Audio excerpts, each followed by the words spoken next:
소망 없이 죄 가운데 살아가던 저희를 불러 하나님의 자녀 삼아주시고 또 저희에게 천국의 귀한 소망 갖고 살아갈 수 있도록 은혜 주신 아버지 하나님 참으로 감사를 드립니다. 이번 한 주간 인천 괴산 지역에 있는 영혼들 구원기 위해서 귀한 집회를 허락해 주신 은혜 감사드립니다. 말씀을 듣고 있는 영혼들 끝까지 말씀을 잘 듣고 함께 천국 갈 수 있는 복된 소망 얻을 수 있도록 은혜 베풀어 주시고 또 집회 중에 또 우리 어머니 자매님들 또 많은 수고하고 있습니다. 주님께서 또 은혜 주셔서 합당한 또 영광으로 갚아주시기를 또 간구드립니다. 또 오늘 원래를 통해서 함께 주님의 그 말씀을 함께 상고하고자 합니다. 유익한 시간 될 수 있도록 주님께서 이 시간 인도해 주시기를 간구드리며 언제나 우리를 사랑하시는 우리 구주 예수 그리스도 이름으로 기도드렸습니다. 아멘.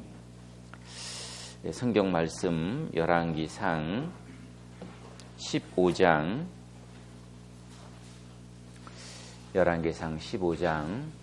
1절부터 8절까지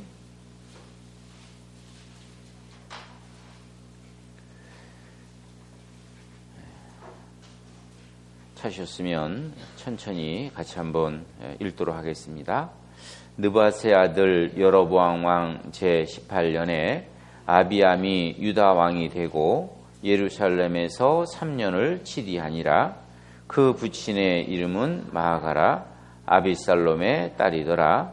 아비암이 그 부친이 이미 행한 모든 죄를 행하고 그 마음이 그 조상 다윗의 마음 같지 아니하여 그 하나님 여호와 앞에 온전치 못하였으나 그 하나님 여호와께서 다윗을 위하여 예루살렘에서 저에게 등불을 주시되 그 아들을 세워 후사가 되게 하사 예루살렘을 경고케 하셨으니 이는 다윗이 햇사람 우리아의 일 외에는 평생에 여호와 보시기에 정직히 행하고 자기에게 명하신 모든 일을 어기지 아니하였습니다. 르호보암과 여로보암 사이에 천 날 동안 전쟁이 있었더니 아비암과 여로보암 사이에도 전쟁이 있느니라. 아비암이 남은 사적과 무릇 행한 일이 유다왕 역대지락에 기록되지 아니하였느냐. 아비암이 그 열조와 함께 자니 다윗성에 장사되고 그 아들 아사가 대신하여 왕이 되니라.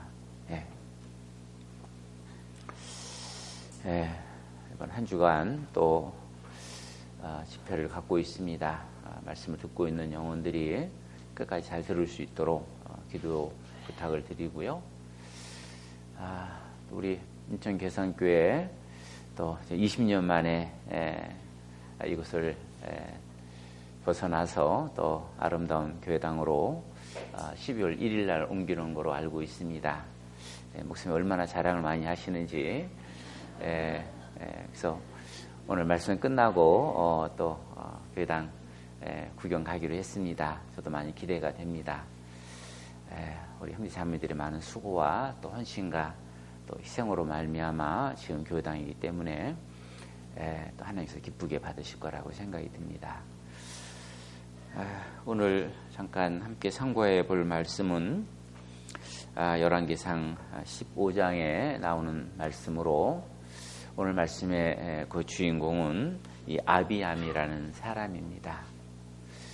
이 아비암이라는 사람은 이 성경을 통해 살펴보면 굉장히 꿈과 야망이 큰 사람임을 알 수가 있습니다.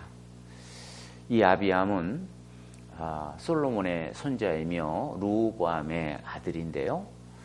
이 아비암은 그 아버지 르호보암의 잘못된 정책으로 그 이스라엘이 북이스라엘과 남유다로 나누어지게 됐는데 그 나누어진 그 나라를 통일 왕국을 위해서 아주 힘썼던 왕이 바로 이 아비암이라는 사람입니다. 그래서 이 아비암은 이 북이스라엘의 여로보암 왕과 계속 사는 날 동안 계속 이 전쟁이 있었습니다. 근데 이 전쟁 중에 하나님의 기이한 도우심으로 말미암아 이 아비암이 큰 승리를 거두게 되는 말씀이 나오는데요. 자, 이 성경 여기 좀 잡으시고요. 이사야서 역대하 18장을 역대하 13장을 찾겠습니다. 역대하 13장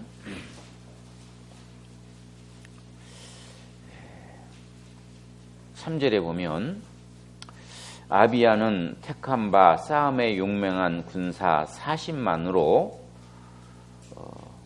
싸움을 예비하였고 여로보암은 택한 바 큰 용사 80만으로 대진한지라.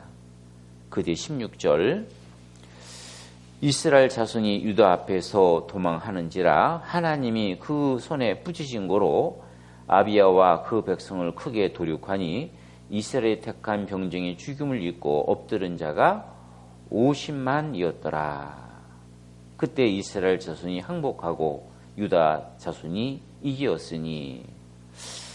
자, 여기 보면 남유다 아비암은 40만으로 북이스라엘의 여로보암은 80만으로 이 전쟁이 붙었는데 반도 안 되는 그 군사를 가지고 배나 많은 북이스라엘과 전쟁에서 큰 승리를 거두게 되는데 그 승리를 거뒀던 그 이유가 뭐냐면 하나님이 그 손을 붙이신 거로 하나님의 도우심이 있었다라는 거죠.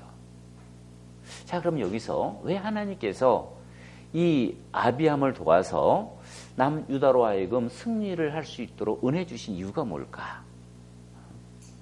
그 이유를 생각해 보면 이 아비암이라는 사람이 선한 왕이 아닙니다.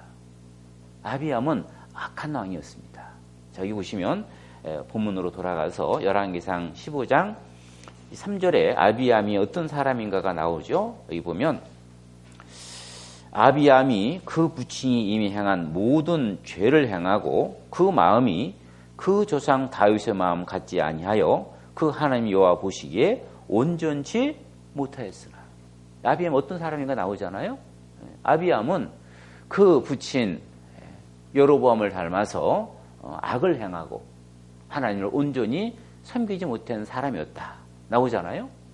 자, 그러면 하나님을 온전히 섬기지 못했던 이 아비암을 왜 하나님께서 도와주셨을까? 자, 그 이유가 바로 뒤에 4절에 나옵니다. 자, 4절에 보면 그 하나님 여호와께서 다윗을 위하여 예루살렘에서 그에게 등불을 주시되 그 아들을 세워 후사가 되게 하사 예루살렘을 경고케 하셨으니. 왜 하나님께서 그 악한 아비암을 도와서 승리할 수 있도록 은혜 주신 이유가 뭐냐? 바로 4절에 답이 나옵니다. 다윗을 위해서. 다윗 때문에. 하나님을 온전히 섬겼던 다윗 한 사람, 그 다윗 때문에 하나님께서 그 후손들에게 하나님의 은혜와 복을 주셨다라는 겁니다. 여기서 우리는 한 가지 중요한 교훈을 얻을 수 있죠. 우리 각자는 우리 애들의 자녀들이 하나님 앞에 복받는 인생 살아가기를 원합니다. 그리고 우리 모두의 마음이잖아요.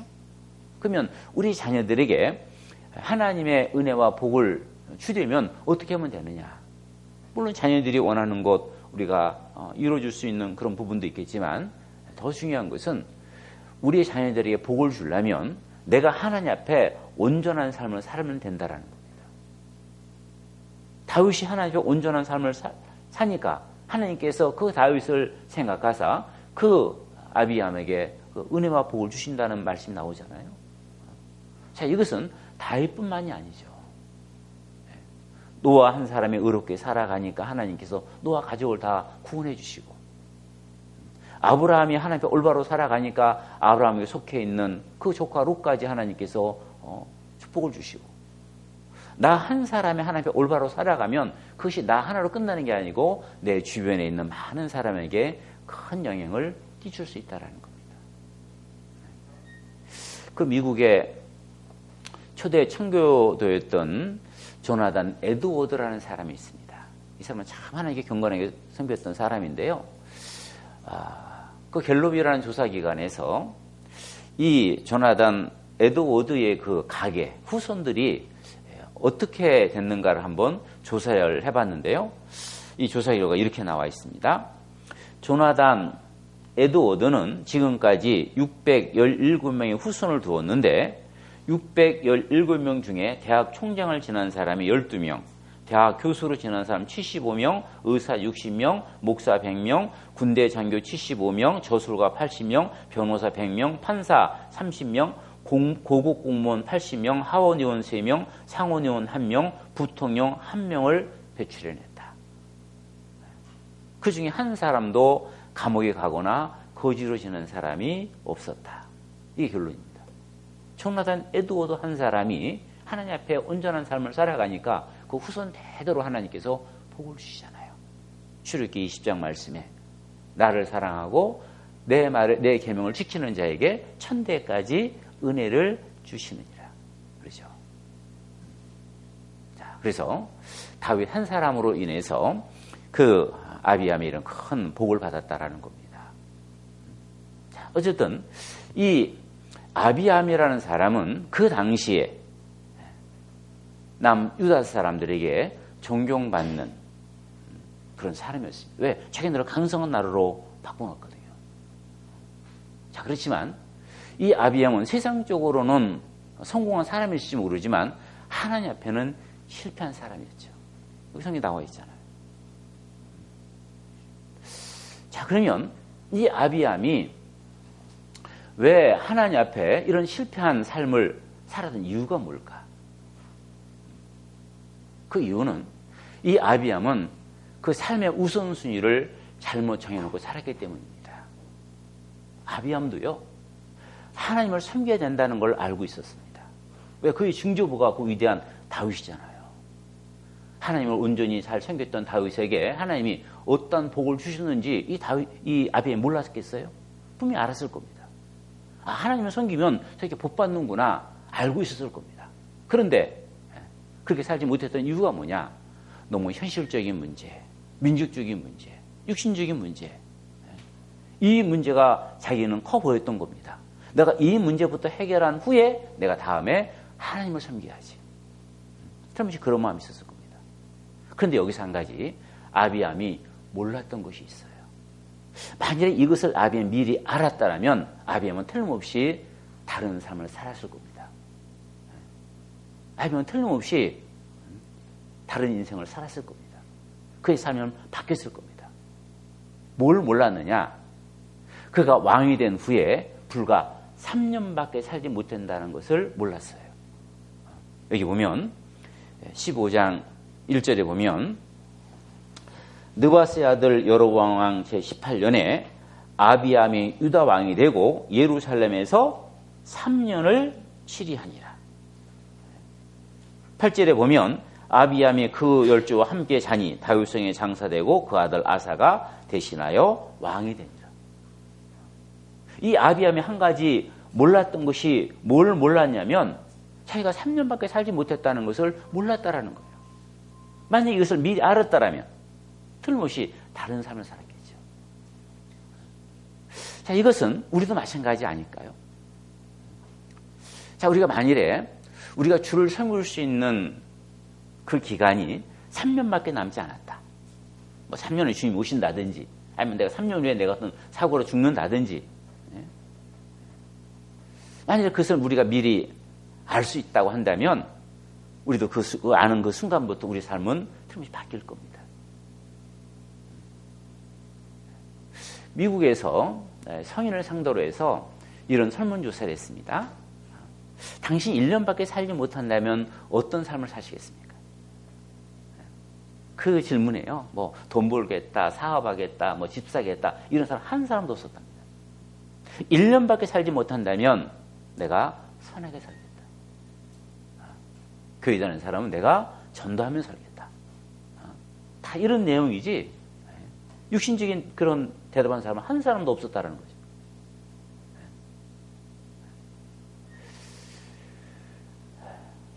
자, 우리가 왜 인생을 살아가면서 왜 시간을 아끼고 세월을 아끼고 살아가야 되는 이유가 뭐냐? 우리가 주를 위해 살 날이 얼마 남았는지 우리 알지 못하기 때문입니다. 그리고 설령 내가 지금부터 내가 주를 위해 열심히 살겠다 딱 결심하고 지금부터 열심히 주를 위해 산다고 할지라도 주를 위해 살 수 있는 그 시간이 많지가 않아요. 한번 계산해 볼까요? 자, 우리가 80살까지 산다.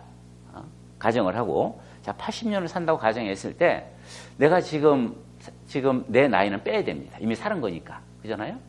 내가 나이가 지금 40살이다. 그러면 80에서 40년 빼면 몇 년 남습니까? 40년 남죠?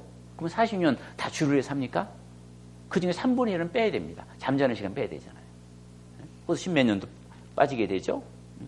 그리고 거기서 또 내가 일하는 시간, 밥 먹는 시간, 또 화장하는 시간,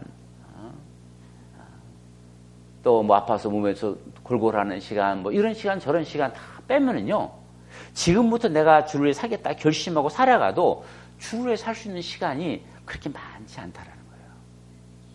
그런데 많은 사람들은 내가 주를 위해 살 수 있는 시간이 많을 거라 생각하고 주를 위해 살 수 있는 그 많은 시간들을 헛되이 자꾸 뒤로 미루고 살아간다라는 겁니다. 이 아비엠이 그랬잖아요. 주를 위해 살아야지라는 걸 알고 있었지만 내가 이 문제를 해결한 후에 내가 그때부터 주를 위해 살아야지. 계속 주를 위해 살아가는 것을 내일로, 나중으로, 언젠가 차차로 계속 미룬다라는 겁니다. 마귀가 우리 마음속에 심어주는 그 마음 한 가지가 있습니다. 그게 뭐냐면 내일입니다. 너 주를 위해 살고 싶어? 그래 살아. 그런데 오늘 너무 힘들잖아. 오늘 너무 바쁘잖아. 내일부터 살아. 계속 우리 마음속에 내일이라는 마음을 심어줍니다. 근데 문제는 내일에 가면 또 내일의 문제입니다. 계속 내일로 미루는 거예요. 스페인 속담에 보면 차차라는 길을 따라가면 영원한 마을로 들어선다는 말이 있습니다. 차차 미루다 보면 못한다라는 겁니다.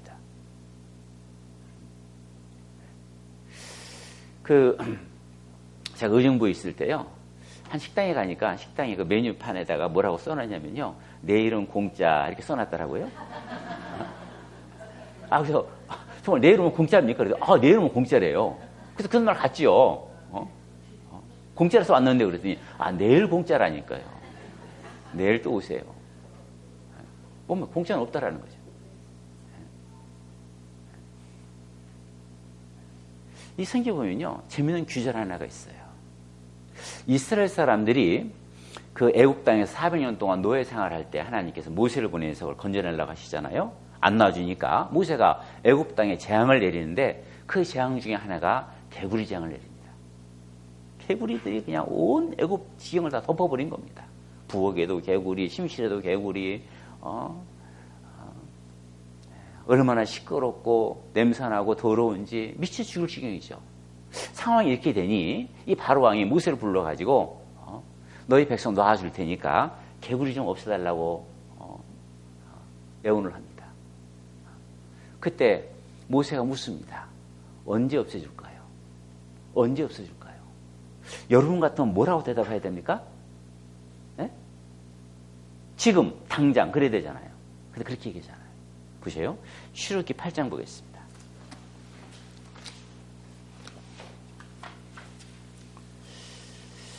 출애굽기 8장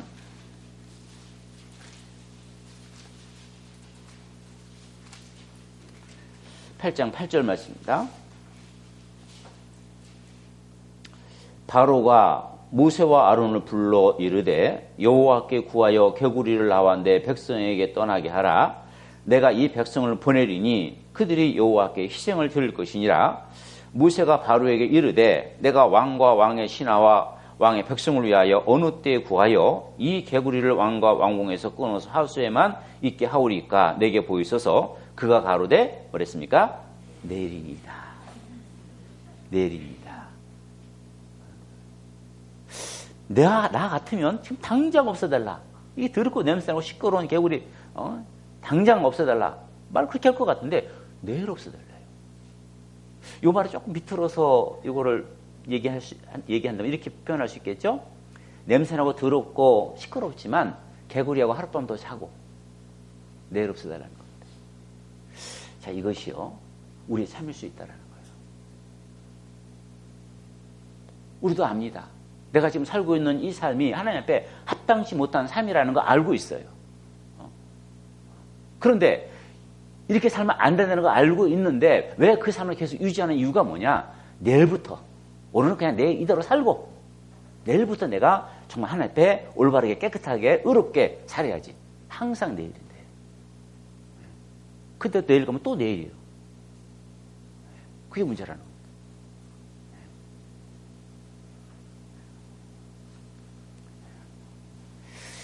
자, 한 연세 많이 드신 그 노인 크리스찬 한 분이 있었는데요. 자, 이분이 이제 나이 많이 들어서 젊은 날은 그 좋은 시절은 다 자기를 위해 살고 나이 많이 들어서 정신 차리고 하나님께 이제부터 열심히 살겠다고 기도합니다. 그게 이제 예전에 이제 그 국문 읽어보면 이 사건 만화를 해가지고요. 이렇게 만화식으로 이렇게 그린 적이 있었거든요. 거기 나왔던 내용인데요. 거기 보면 이 노인이요. 하나님께 기도합니다. 하나님, 내가 이제부터 열심히 살게요. 젊은 날 다 자기를 위해 살고 그 나이 많이 들어서 이제 정신 차리고 열심히 살겠다는 겁니다. 근데 하나님 소리가 들립니다. 됐네 이 사람아.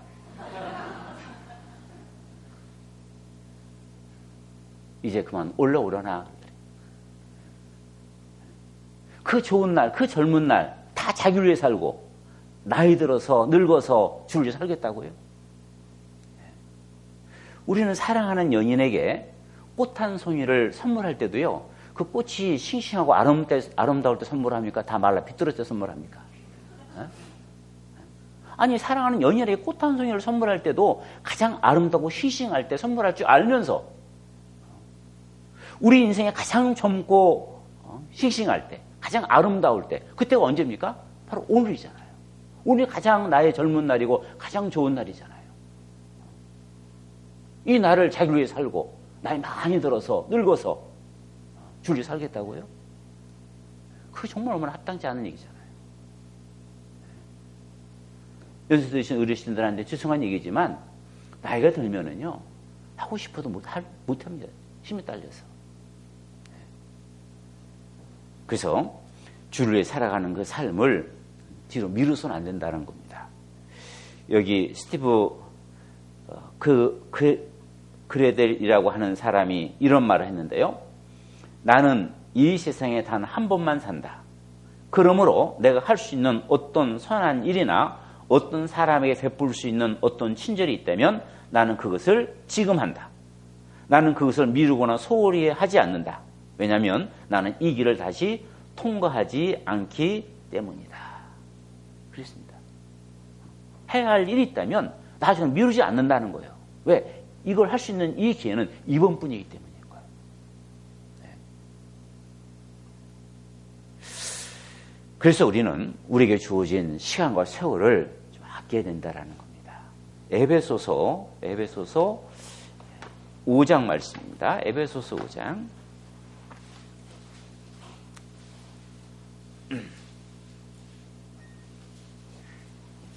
에베소서 5장 15절 말씀입니다. 에베소서 5장 15절. 그런즉 너희가 어떻게 행할 것을 자세히 주의하여 지혜 없는 자 같이 말고 오직 지혜 있는 자 같이 하여 세월을 아끼라. 때가 악하니라. 그러므로 어리석은 자가 되지 말고 오직 주의 뜻이 무엇인가 이해하라. 자, 이거 보면 지혜 있는 자와 지혜 없는 자가 나옵니다. 그러면 지혜가 있다 없다라는 그 기준을 어디에 두고 있습니까? 세월에 두고 있습니다.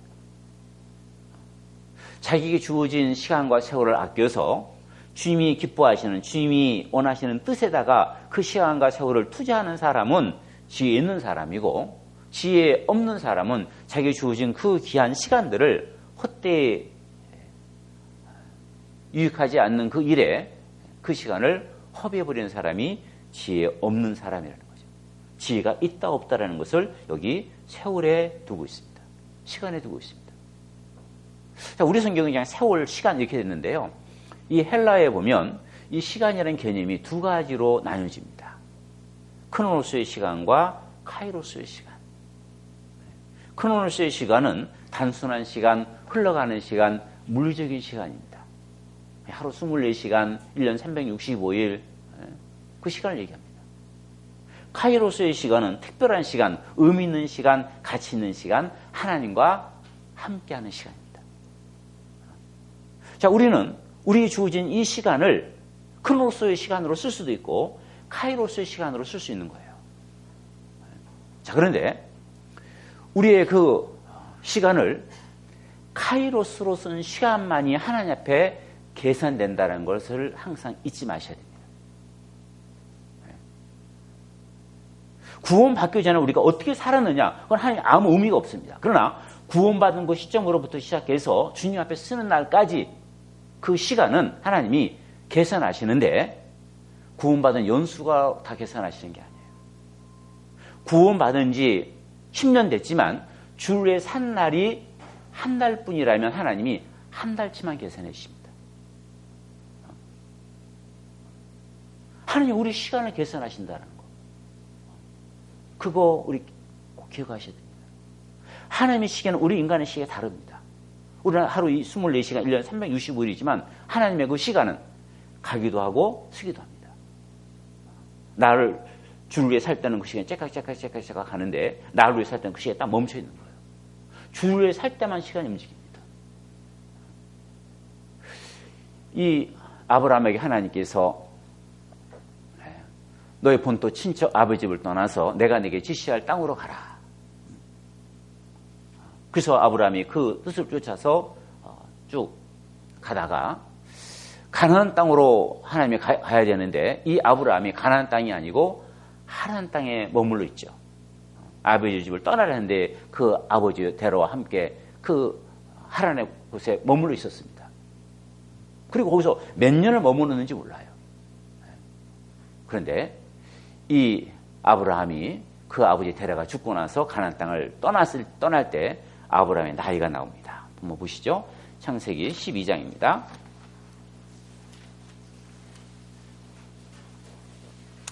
창세기 12장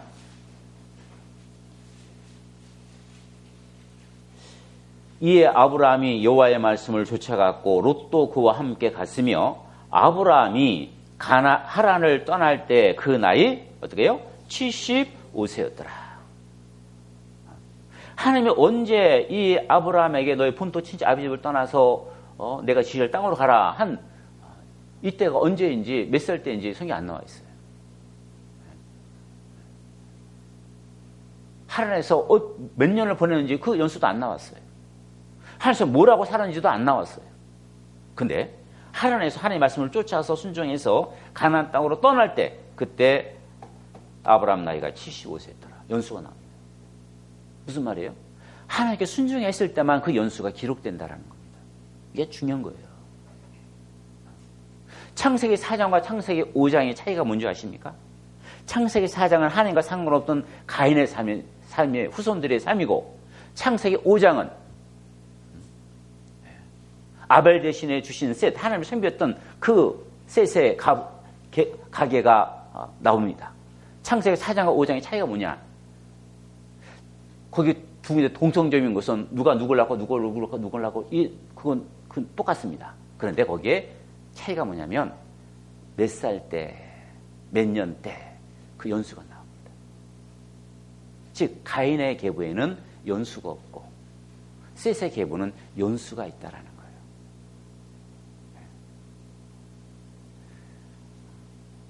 왜 사람들이 지옥 가는 이유가 뭔지 아십니까? 구원받은 한 날이었기 때문입니다. 누가복음 23장에 보면 오른편 강도 마지막 죽는 순간에 예수님께 자기 영혼을 부탁하잖아요. 예수께서 가라사대 오늘 네가 나와 함께 낙원에 있으리라. 그 오른편 강도 그 구원받은 한 날이 있었기 때문에 천국 가는 거예요.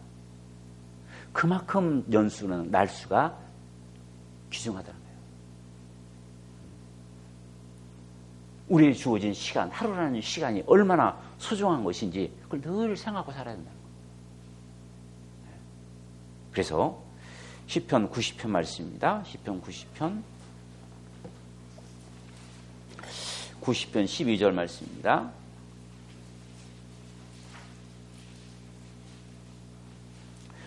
시편 90편 12절 같이 한번 읽어보겠습니다. 우리에게 우리날 계수함을 가르치사 지혜의 마음을 얻게 하소서. 이 시편 90편은 하나님의 사람 모세의 기도입니다. 하나님의 사람 모세가 하나님께 기도하기를 우리에게 우리날 계수함을 가르치사 지혜의 마음을 얻게 하소서. 하나님, 우리의 그 시간을 헤아릴 수 있는 지혜를 좀 갖게 해주십시오. 시간이 얼마나 소중하다는 것을 저로 깨닫게 해주십시오. 그래서 그걸 기도하고 있는 겁니다. 왜? 하나님 우리 시간을 계산하시기 때문에 그래요. 그래서 이 성경에 보면 많은 위대한 믿음의 사람들은 같은 공통적인 얘기를 합니다. 시간을 아껴라, 세월을 아껴라. 계속 얘기하고 있죠. 사도 바울도 고린도서 4장에 보면 우리의 잠시 받는 환란이 크고 영원한 영광의 중한 곳으로 이루게 하신다. 우리 잠시 예수님 때문에 우리가 믿는 믿음 때문에 복음 때문에 잠시 사람들이 고난받고 환난받지만 그걸 하나님께서 영원한 영광으로 갚아주신다. 베드로 사도도 여기 이렇게 말씀하고 있는데요. 베드로후서 3장 보겠습니다. 베드로후서 3장 8절 말씀입니다.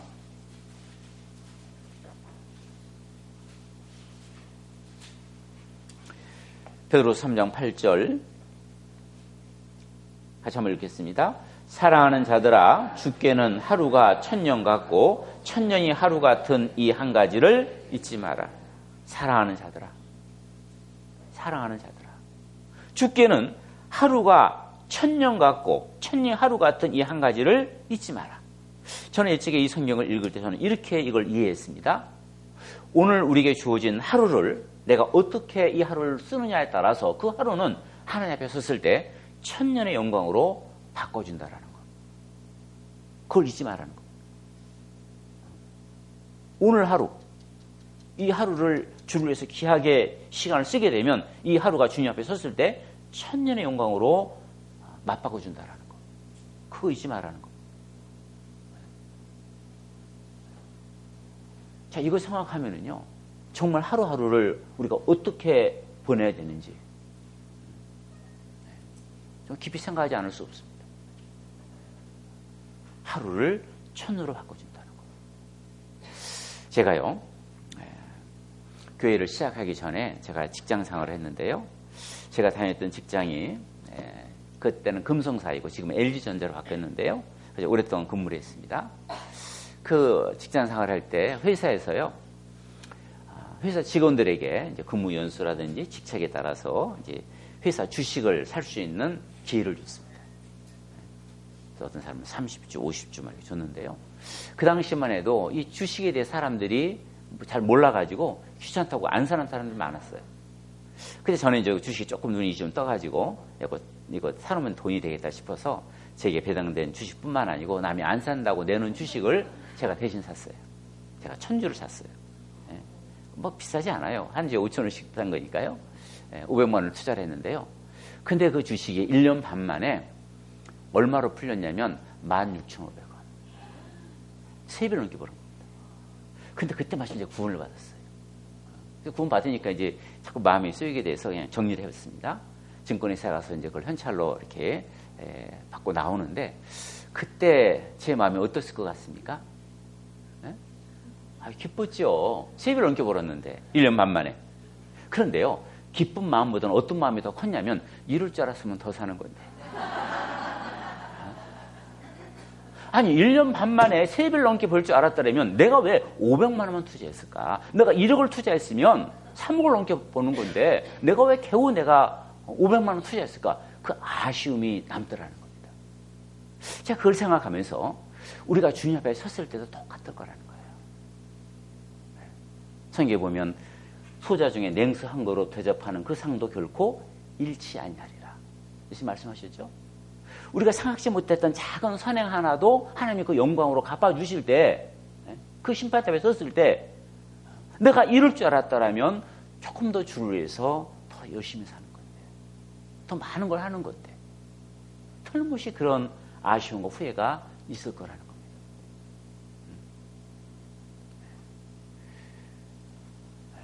제가 안산에서 목회를 하다가 청주교회로 제가 이제 부임을 받아서 갔는데요.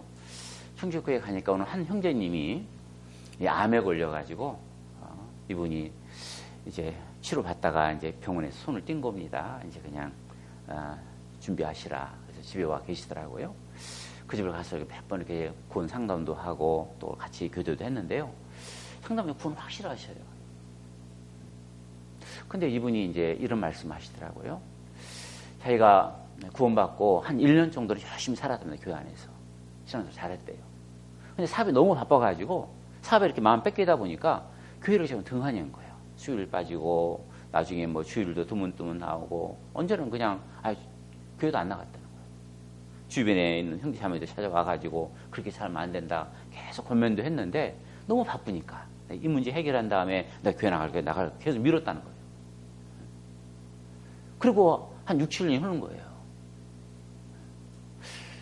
근데 이제 어느 날 몸이 좀 안 좋아서 병원에 가서 진찰을 받았는데 큰 병원 가보라는 거예요. 큰 병원 갔더니 암이라는 거예요. 직장암. 그것도 말기라는 거예요. 이분이 가지고 있는 돈 다 까먹고 제가 갔을 때는요. 그 사골백 집에서 그냥 침대에서 이렇게 누워있지도 이렇게 엎어 계시더라고요. 이분이 저에게 이런 말씀하십니다. 목사님, 저 1년만 더 살았으면 좋겠습니다. 저 물어봤어요. 아니 1년 더 살았으면 뭐하게요? 그랬더니 이분이 하신 말씀이 하나님께서는 자기에게 주를 살 수 있는 많은 시간도 주셨고 물질도 주셨고 건강도 주셨다는 거예요. 그런데 나는 내게 준 이 시간과 건강과 이 물질을 다 나를 위해서 다 써버리고 말았습니다. 내가 잘못 살았구나 느꼈을 때는 나는 아무것도 남지 않았다는 것을 알게 됐습니다. 만약 하나님께서 내게 건강한 몸으로 1년만 더 주를 위해 살 수 있는 시간을 주신다면 정말 주를 위해 열심히 살다가 주님 앞에 쓰고 싶은데 저는 지금 아무것도 남지 않았습니다. 1년만 더 살았으면 좋겠습니다. 그분이 마지막 말씀이었어요. 1년만 더 살았으면 좋겠다.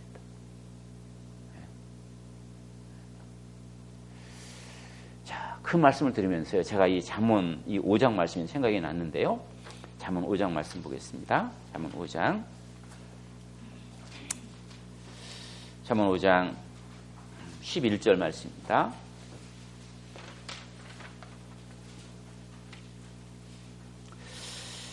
잠언 5장 11절 말씀. 두렵건대 마지막에 이르러 네 몸 네 육체가 쇠퇴할 때 네가 한탄하여 이르기를 내가 어찌하여 훈계를 싫어하며 내 마음의 꾸지람을 가벼이 여기고 내 선생의 목소리를 청종치 아니하며 나를 가르치는 이에게 귀를 기울이지 아니하였던고 많은 무리들이 모인 중에서 모든 악에 거의 빠지게 되었었노라 하게 될까 하노라. 그분의 그 마지막 말씀을 들으면서 이 말씀이 생각났습니다. 두렵건대 마지막에 이르러 네 몸 네 육체가 쇠퇴할 때 네가 한탄하여 말하기를 내가 어찌해서 이렇게 살았던고. 후회하는 거잖아요. 그래서 우리에게 주어진 시간, 우리에게 주어진 세월을 정말 아껴야 됩니다. 귀하게 써야 됩니다. 우리 주님께서 이 땅에 계셨을 때 우리 주님께서 그 공생의 기간, 그 3년 반 공생의 하는 그 기간 동안 하루하루를요 얼마나 그 시간을 쪼개서 아껴서 쓰셨는지 모릅니다. 여기 예수님의 하루 일과가 나오는데요. 마가복음 1장 보겠습니다. 마가복음 1장. 마가복음 1장.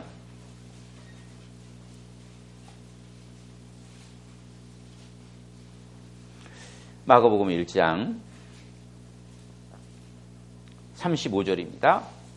새벽 오히려 미명에 예수께서 일어나 나가 한적한 곳에 가사 거기서 기도하시더니 시몬과 및 그와 함께 있는 자들이 예수의 뒤를 따라가 만나서 가로되 모든 사람의 주를 찾나이다. 이르시되 우리가 다른 가까운 마을로도 가자. 거기서도 전도하리니 내가 이를 위해서 왔노라 하시고 이에 온 갈릴리에 다니시며 저희 여러 회당에서 전도하시고 또 귀신들을 내어 쫓으시더라. 여기 예수님의 하루 일과가 나와 있죠. 새벽 미명에 일찍 일어나셔서 한 채 가셔서 기도하시고 그리고 이 마을에서 저 마을로 바삐 다니시면서 병자들의 병 고쳐주시고 귀신 쫓아내주시고 전도하시고 오늘 얼마나 바빠도 어느 때는 식사할 겨를이 없었다는 말씀이 나오잖아요.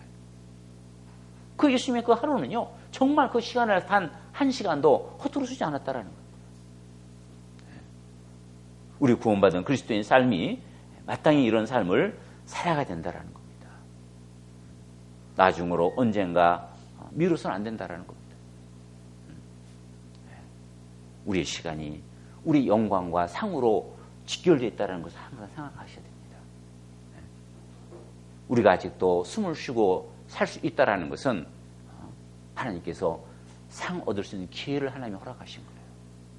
그래서 전도서 9장 말씀입니다. 전도서 9장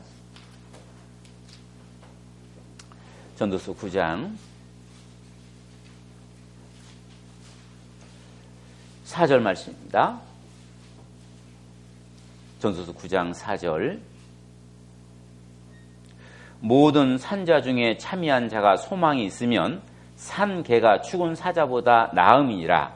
물은 산자는 죽을 줄을 알되 죽은 자는 아무것도 모르며 다시는 상도 받지 못할 것은 그 이름이 잊어버린 바 됨이라. 산 개가 죽은 사자보다 나음은 상 얻을 수 있는 기회가 있기 때문입니다. 그렇습니다. 우리가 살아서 우리가 주를 위해 섬길 수 있는 이 시간은요, 상 얻을 수 있는 기회라는 거, 기회. 이 이탈리아 북부 토로노시에 가면요, 거기 그 박물관 앞에 동상이 하나 서 있는데요, 그 동상이 카이로스라고 하는 동상입니다.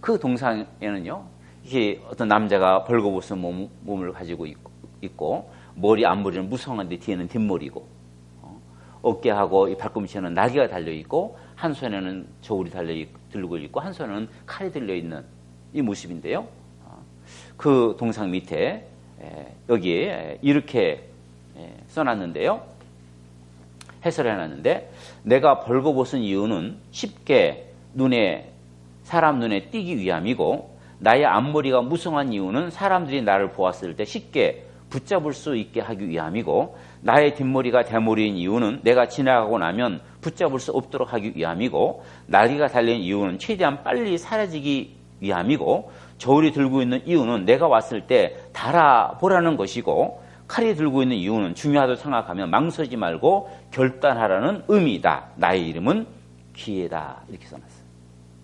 그러니까 기회라는 놈은 앞에 있을 때 잡아야 된다는 거죠. 지나고 나면 못 잡는다라는 거고. 그래서요, 아까 에베소서 5장 17절에 보면 세월을 아끼라, 그리고 세월 밑에 나눠져 보면 기회라고 써놨어요. 세월은 기회라는 겁니다. 무슨 기회요? 상 받을 수 있는 기회입니다. 상 얻을 수 있는 기회입니다. 이 기회는 주어졌을 때 잡아야 된다는 거예요. 제가 그 의정부에서 목회를 할 때요, 제가 이제 이렇게 등산도 좋아하고 운동을 좋아하는데요, 한 번에 이제 그 도봉산에 올라갔다 내려오면 거기 이제 뭐 K2 매장 해가지고 매장들이 쫙 있으면 등산 매장들이. 한번 K2 매장에 들어갔는데, 이제 뭐 그 등산 코너에 가면 이제 뭐 세일을 좀 하잖아요. 보통 20%, 뭐 10%, 20% 붙여놓는데, 한 겨울 자켓인데요, 정말 좋은 자켓인데, 그걸 70% 세일로 붙여놓더라고요. 그래서 여부서냐 보니까 이 남성 자켓인데, 겨울 자켓인데, 이게 작아요. 그러니까 이제 누가 이제 찾는 사람이 없으니까 그냥 빨리 팔으려고 70% 세일을 붙여놓은 겁니다. 근데 저랑 같이 갔던 이제 목사님 한 분이 굉장히 몸이 좀 왜소하거든요. 그 목사 딱 입어보니까 딱 맞는 거예요. 이거 목사님 것 같다. 사라 그랬더니, 이거 망설여요. 그래서 왜 그러냐 그랬더니, 자매한테 전화를 해봐야 된다는 거예요. 의논을 해야 된다는 거예요. 그래서 전화를 하더니, 자매님이 내일 뭐 이렇게 뭐 의논하고 사라 했던 모양이죠. 내일 사겠다고 그러더라고요. 그래서 집에 가서 이제 의논하고 왔는데, 그 다음에 와보니까 누가 사가버렸어.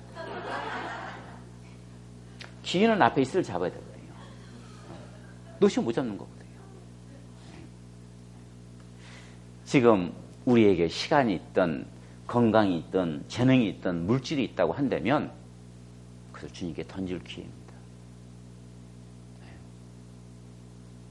이 기회를 놓치면 안 됩니다.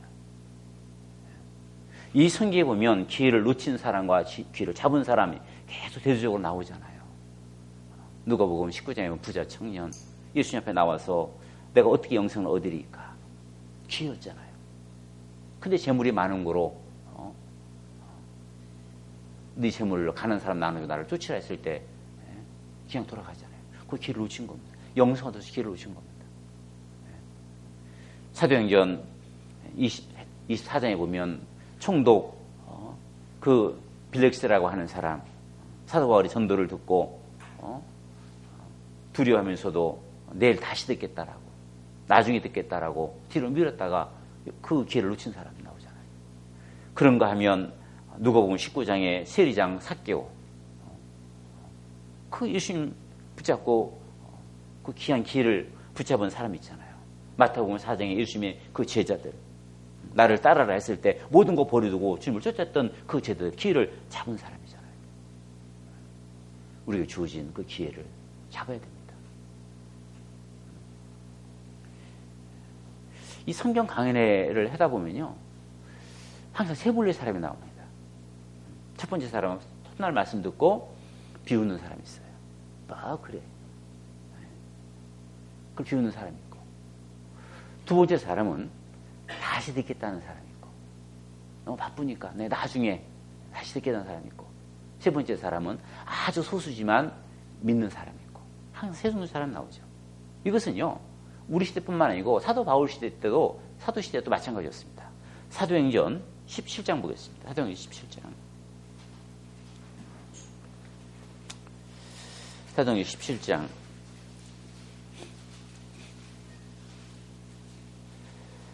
사도행전 17장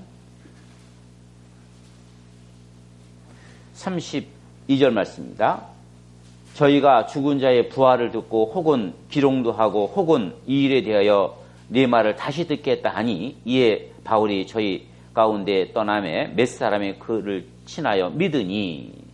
여기 보면 사도 바울이 아레오베고 에덴에서 이 복음을 전할 때 이 말씀을 듣고 기롱하는 사람, 비웃는 사람이 있었고, 또 이 일에 대해서 네 말을 다시 듣겠다 뒤로 미루는 사람이 있었고, 그리고 몇 사람, 적은 사람이지만 믿는 사람이 있었고, 세 종류의 사람이 있었잖아요.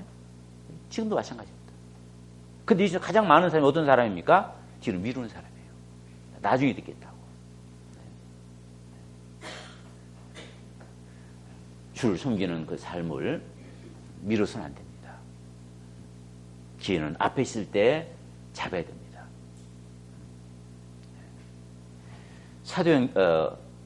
요한일서 2장에 찾겠습니다. 요한일서 2장. 요한일서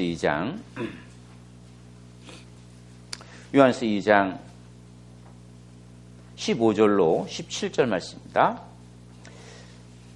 이 세상이나 세상에 있는 것들을 사랑치 말라. 누구든지 세상을 사랑하면 아버지의 사랑이 그 속에 있지 아니하니 이는 세상에 있는 모든 것이 육신의 정욕과 안목의 정욕과 이생의 자랑이니 다 아버지께로 쫓아온 것이 아니요 세상으로 쫓아온 것이라. 17절은 같이 읽겠습니다.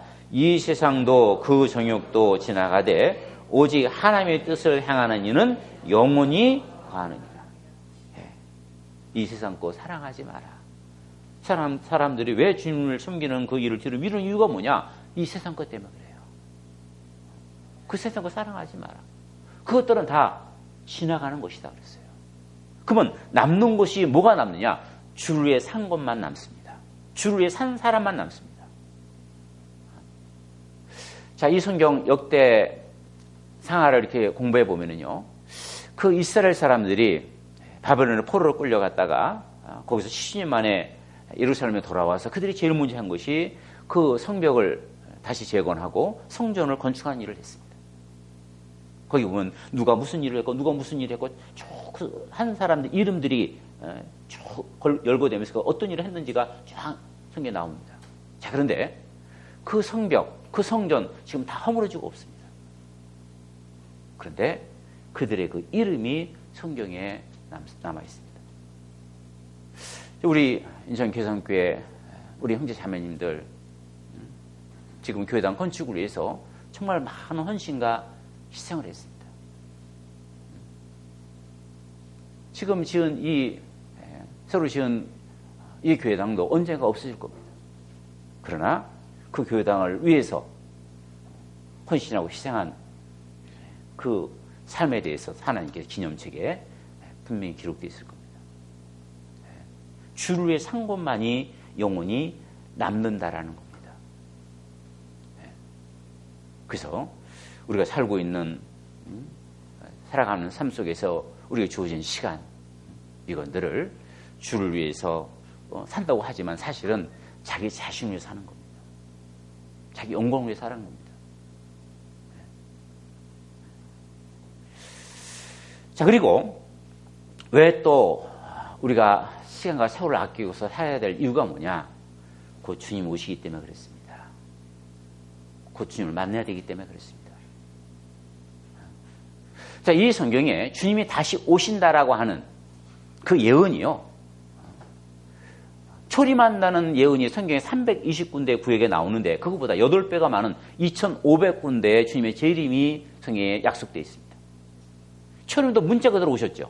그러면 그보다 8배가 많은 주님의 재림은 더더욱 문자 그대로 오지 않겠습니까?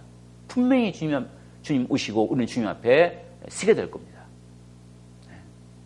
그 주님 앞에 섰을 때 우리는 어떤 삶을 살았는지 주님 앞에 그 영광의 심판이 있습니다.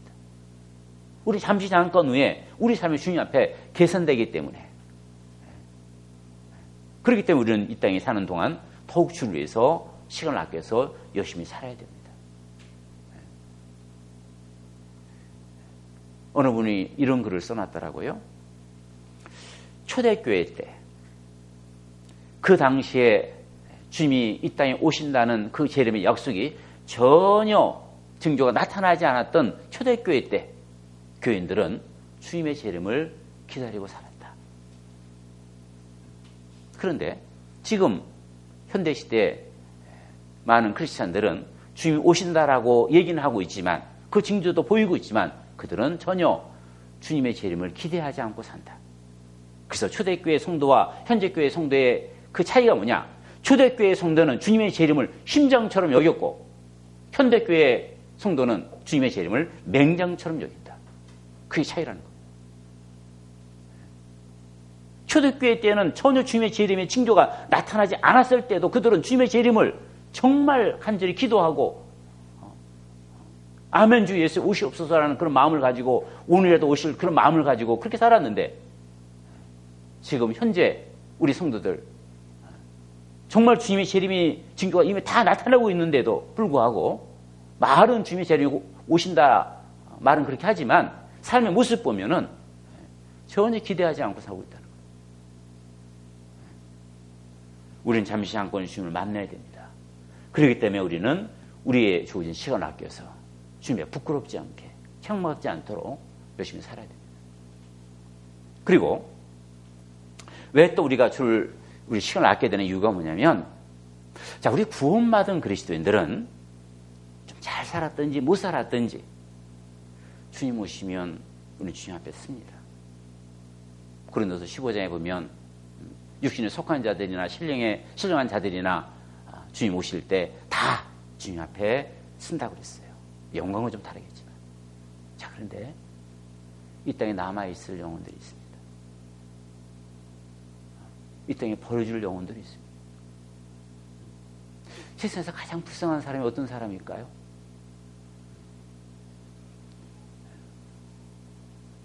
부모를 잃은 아이가 불쌍할까요? 남편에게 버림받은 아내가 불쌍할까요? 물론 그들도 불쌍하지만 더 불쌍한 사람이 있습니다.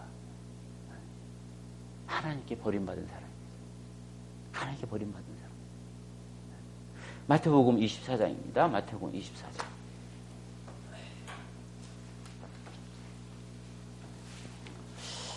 마태복음 24장.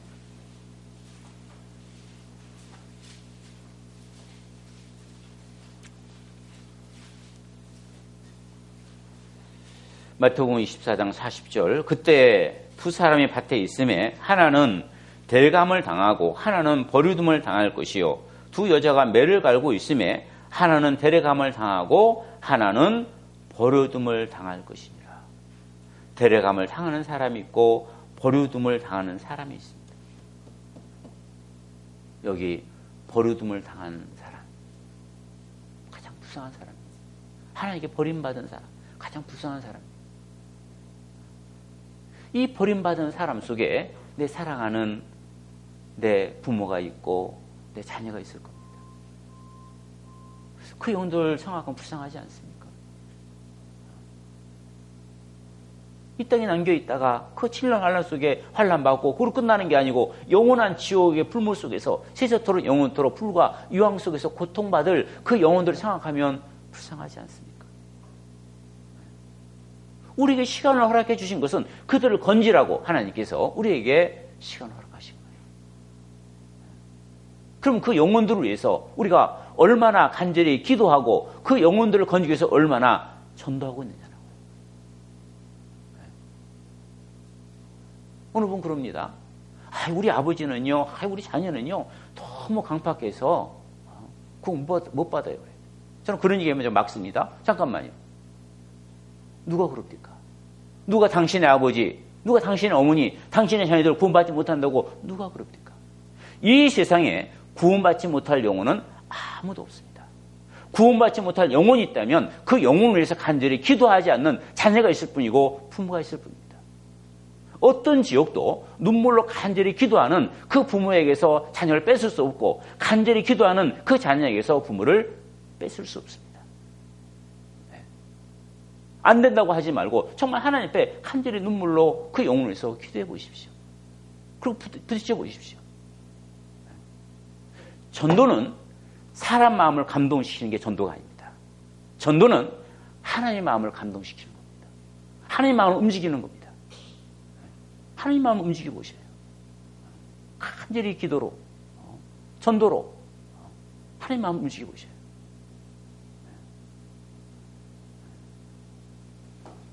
어거스틴은 유명한 신학자가 있습니다. 그의 어머니 모니카라는 여인인데요. 자기 자녀에서 간절히 하나님 앞에 기도했습니다. 근데 이 어거스틴 사람이 그 못된 친구들과 방탕한 생활을 즐기고 있었는데요. 하나님께 안 돌아오는 겁니다. 이 모니카가 목사님을 찾아가 상담을 합니다. 목사님, 저는 제 자녀를 위해서 이렇게 간절히 하나님 앞에 눈물로 기도하는데 왜 하나님께서 제 기도를 들어주지 않습니까? 목사님이 말씀하십니다. 자매님, 조금만 더 눈물로 기도하십시오. 눈물의 자녀는 결코 망하지 않습니다.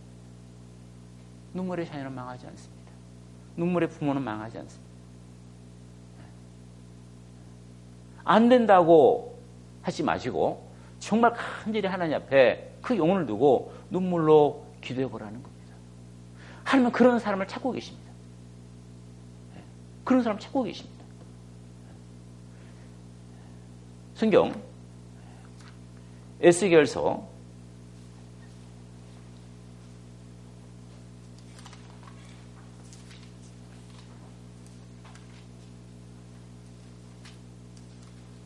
에스겔서 22장 30절 말씀입니다. 에스겔서 22장 30절 이 땅을 위하여 성을 쌓으며 성 무너진 데를 막아서서 나로 멸하지 못하게 할 사람을 내가 그 가운데 찾다가 얻지 못한 거로 내가 내 분으로 그 위에 쏟으며 내 진노의 불로 멸하며 그 행위대로 그 머리에 보응하였느니라. 나 주 여호와의 말이니라. 여기 보면 이 땅을 위하여 성을 쌓으며 성 무너진 데를 막아서서 나로 멸하지 못하게 할 사람을 내가 그 가운데 찾다가 얻지 못한 거로. 하나님은 찾고 계십니다. 하나님 앞에 멸망받을 그 영혼 앞에 막아서서 하나님, 내 아버지는 안 됩니다. 내 어머니는 안 됩니다. 내 자녀는 안 됩니다. 절대 이 영혼을 지옥으로 보낼 수 없습니다. 하나님 앞에 눈물로 막았을 사람을 하나님 찾고 계십니다. 내 부모가, 내 자녀가 망한다면 눈물로 막아서는 사람이 없기 때문에 그래요. 그 막아서서 하나님께 기도해 보셔요.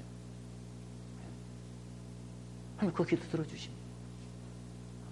예수님께서 십자가에서 온 몸으로 피 흘려서 지옥 갈 우리를 막았었잖아요. 하나님 앞에. 그래서 우리가 구원받은 거잖아요. 모세는 그 이스라엘 민족 하나님이 다 멸하신다 했을 때 자기 온몸으로 막았었잖아요. 이 백성들 멸할 것 같으면 내 이름을 생명책에서 지우소서. 자기 온몸으로 막았었잖아요. 마태복음 15장에 보면 가난한 여자, 귀신 들린 딸 가진 가난한 여자, 예수님이 지나간다는 소식을 듣고 막았었잖아요. 제 딸을 구원해달라고. 예수님께서 아무 말씀 안 하시고 지나가는데 계속 막았었잖아요. 나하고 너 상관없다 해도 또 막았었잖아요. 너는 이방인의 계다라고, 자녀의 떡을 취해서 걔에게 던지기 마땅치 않다라고 무시하는데도 또 막았었잖아요. 예수님이 뭐라 말씀하십니까? 여자야, 네 믿음이 크도다. 네 소원이 뭐냐? 네 소원 누려져라. 이뤄주시잖아요. 안 된다고 틀렸다고 포기하지 마시고 눈물로 기도하면서 계속 부딪혀 보십시오. 분명히 하나님께서 구원해 주십니다. 하나님은 사랑의 하나님이십니다. 하나님은 위로의 하나님이시고 하나님은 은혜의 하나님이십니다. 그 사랑이 풍성하신 하나님께서 간절히 눈물로 기도하는 나를 밀쳐내고 그 영혼을 지옥으로 끌고 가시는 그런 잔인한 하나님이 아니라는 겁니다. 열왕기하 20장에 보면 히스기야는 왕이 있었습니다. 하나님 잘 섬겼던 왕이죠. 근데 그가 중병에 걸렸습니다.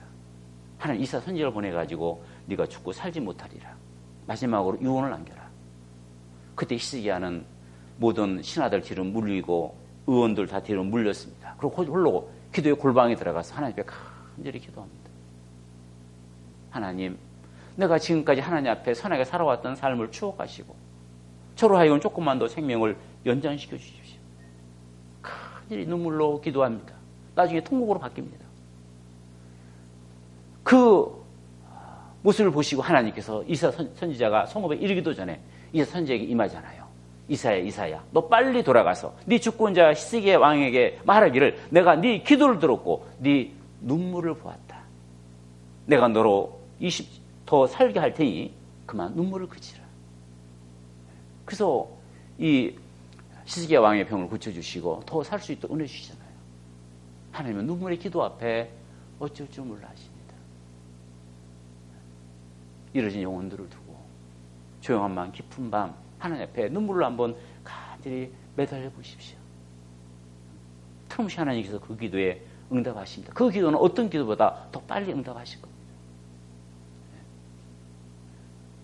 그래서 우리에게 주어진 이 시간은 구원받지 못한 영혼들을 건지라고 하나님이 주신 기회입니다. 기회를 주시면 안 됩니다. 자, 이제 정리하겠습니다. 자, 하나님께서 우리에게 주를 살 수 있는 귀한 시간을 우리에게 허락해 주셨습니다. 그 시간을 정말 아껴야 됩니다. 그 시간을 나를 위해서가 아니고 주를 위해서 그 시간을 쓰셔야 됩니다. 그렇게 살기 위해서는 내 삶의 중심에 주님을 주인으로 모시고 살아야 됩니다. 지금 여러분의 그 삶의 주인이 누굽니까? 지금 내 삶의 주인이 주님이 아닌 다른 것이 내 삶의 주인으로 올라와 있다면 그거 무너뜨리고 다시 주님의 자리에 올려놓으셔야 됩니다.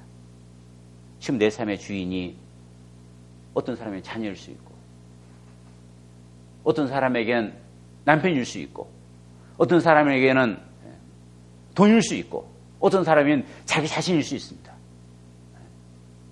그렇다면 그거 무너뜨리고 제쳐놓고 다시 주님의 자녀의 자리에 올려놓으셔야 됩니다. 그래야 주님께서 내 삶을 이끌어 가십니다. 아름답고 가치 있는 삶은 내가 이끌어 가는 게 아닙니다. 주님이 나를 이끌어 가시는 겁니다. 근데 그곳에 다른 것이 있다고 한다면 그건 주님것이 정말 합당치 않은 겁니다. 존 파이퍼라고 하는 목사님이 쓴 이 책 속에요.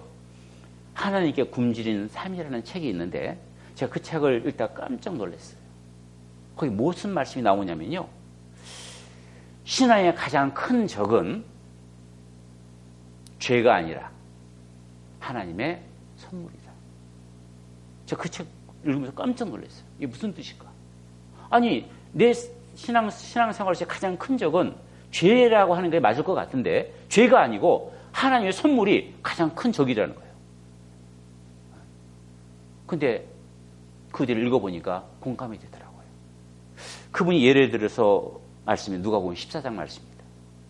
누가복음 14장에 보면 어느 한 사람이 큰 잔치를 배설하고 종들을 보내가지고 사람들을 초청하잖아요. 그런데 어떤 사람은 내가 밭을 사서 못 가겠다. 내가 소를 사서 못 가겠다. 나는 장가 들어서 못 가겠다. 다 거절합니다. 여러분, 밭, 소, 그리고 아내, 누가 준 겁니까? 하나님이 주신 겁니다. 하나님 선물이잖아요. 그 하나님의 선물 때문에 하나님의 일을 등한히 열 수 있다는 거예요. 어쩌면 이 우리 삶일 수 있습니다. 하나님이 주신 것 때문에 내 자녀가 됐던, 내 재물이 됐던, 내 남편이 됐던 하나님 선물이잖아요. 그런데 그것 때문에 주를 위해서 귀하게 살지 못한다고 한다면 그것이 하나님의 가장 큰 적이 될 수 있다는 거예요. 자, 그래서 지금 내 삶의 주인이 주님이 아니고 다른 것이라면 그거 다시 다 무너뜨리고 주님을 주님의 자리에 올려놓으셔야 됩니다. 그렇게 산 사람이 바로 사도 바울입니다. 마지막으로 고린도전서 15장 보겠습니다. 고린도서 15장.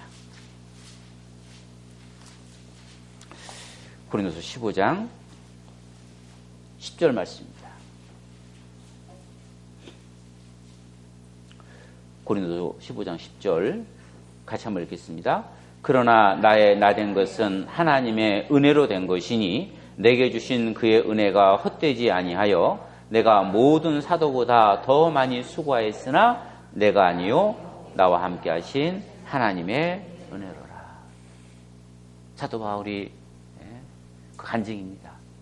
내가 다른 모든 사도보다 더 많이 수고했다.